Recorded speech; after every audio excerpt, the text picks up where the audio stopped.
US Republican presidential candidates clash over national security and the fight against Islamic State in the last public debates of the year.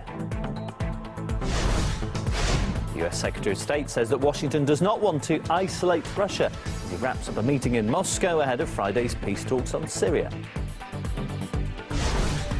And hate crimes against migrants almost double in Germany this year as the refugee crisis continues to polarise Europe.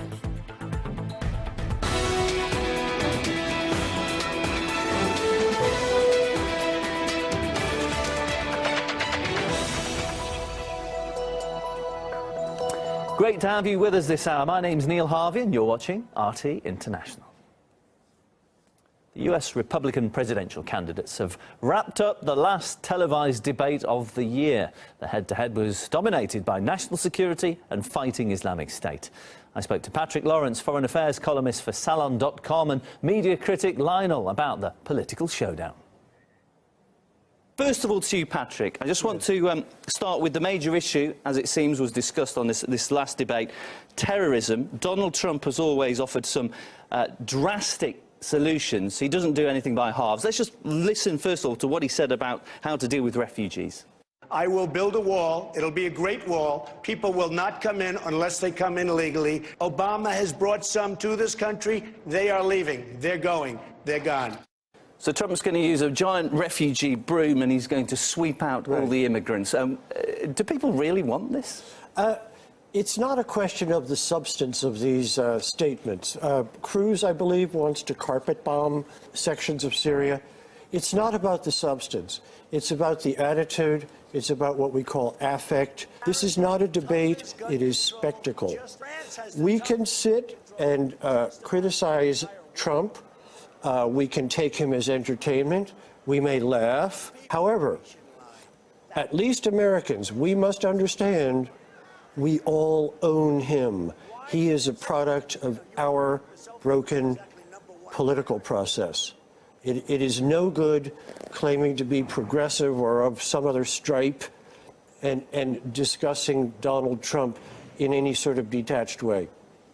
He belongs to all of us. Do people really care about what Donald Trump thinks about immigration and about asylum seekers, or is this all really like a talent show and they're just watching who they like the look of and their body language?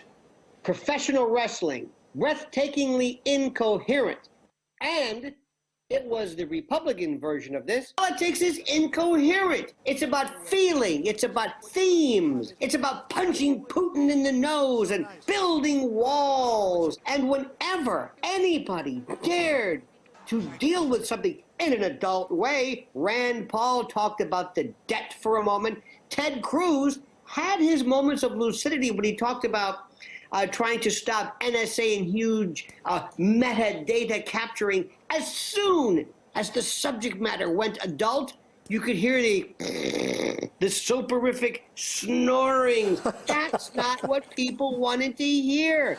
It is incoherent. They didn't even talk about Planned Parenthood, guns, and gays, and God, and Reagan, and Benghazi. None of that. They talked about this thing called terrorism and ISIS. Here's what they never talked about. Turkey, Erdogan, the Jarablus corridor, where ISIS is. ISIS as a paramilitary unit. ISIS with a location. ISIS. No, ISIS. Nobody wants to talk about the fact that there is this thing called ISIS, and it's here. Never heard Turkey. Never heard NATO. Never heard the sources of ISIS. Never. Because we have here on the part, not only there, but in our mainstream sock puppet media, the collective understanding of world events like a second grader, puerile, minimalist. Well, it is a basic understanding, Lionel, and perhaps that's what the politicians are exploiting. It was touched upon. I just want to hear, there was a bit of a debate that went on between Governor Chris Christie and Senator Rand Paul. Let's take a listen. And yes, we would shoot down the planes of Russian pilots if, in fact, they were stupid enough to think that this president was the same feckless weakling that the president we have in the Oval Office is right now. If you're in favor of World War III, you have your candidate.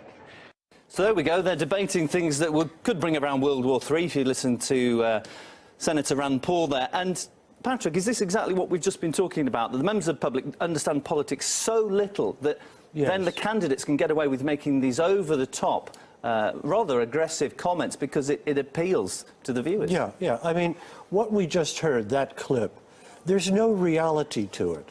And in the end, I don't think there's meant to be, right? It is meant to appeal to a very base fear among Americans. I return to this theme. We are a fearful people now, right? It is effective, though, isn't it? If you have the people afraid, they will unite under the protection, as they see, of the government. Exactly, and you use the word unite. Why do we need external enemies? There is too little binding us together otherwise. I spent many years wondering, can America survive without an enemy? This question is on my mind as soon as the wall came down. My answer is no, we have not learned that yet. Amid such anti-immigrant rhetoric, RT went to a US town with a majority Muslim population to find out what life is like there.